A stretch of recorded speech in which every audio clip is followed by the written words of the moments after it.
Do you use beat detective and Oh, yeah. strip silence a lot for fixing up drums? How do you do it? Well, like I was talking to you earlier, I would, if there's leakage from a snare drum, and I would like to have a little less of it, I will just dupe that track and just clean out everything but the snare hit and play that along with the other track that has the snare, and then you can have control over that dynamic. I also I've had the pleasure of working with drummers that were monsters, and when they're doing chatter on their snare, the chatter is just wonderful. Well, when the whole band's in there, to bring the chatter out, I would have to compress the snare like a son of a bitch in order to bring that chatter out. So I would give it to an assistant or somebody and say, look, I want you to take out every snare drum and hi-hat hit on this track and leave the chatter. And it would be a dupe of the snare track. And then I would take that and I could add that in to the snare and I could get some more chatter. But now in Pro Tools 7, when you use strip silence, you can do remove. So you could take all the loud parts out. I mean, it took something that took 8 hours and made it like 30, 40 seconds. Yeah. Yeah. That's helpful.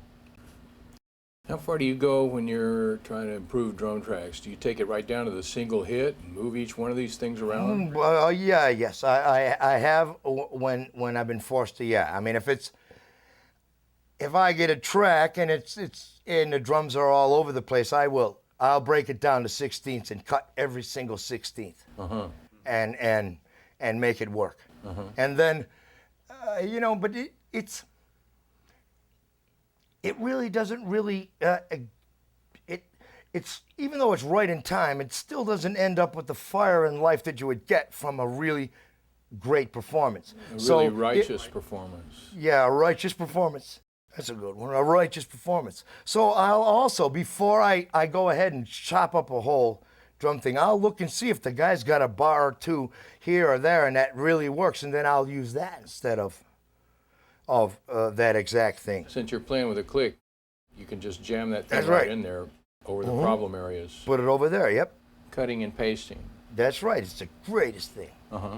I mean, I used to cut and paste with analog tape, and I would, and of course, the thing would be you're losing a generation because you would, and you would copy over this thing over and over again and then slice it all up and you're down a generation. That was okay. Down a generation was fine, but down 2 or 3 generations wasn't.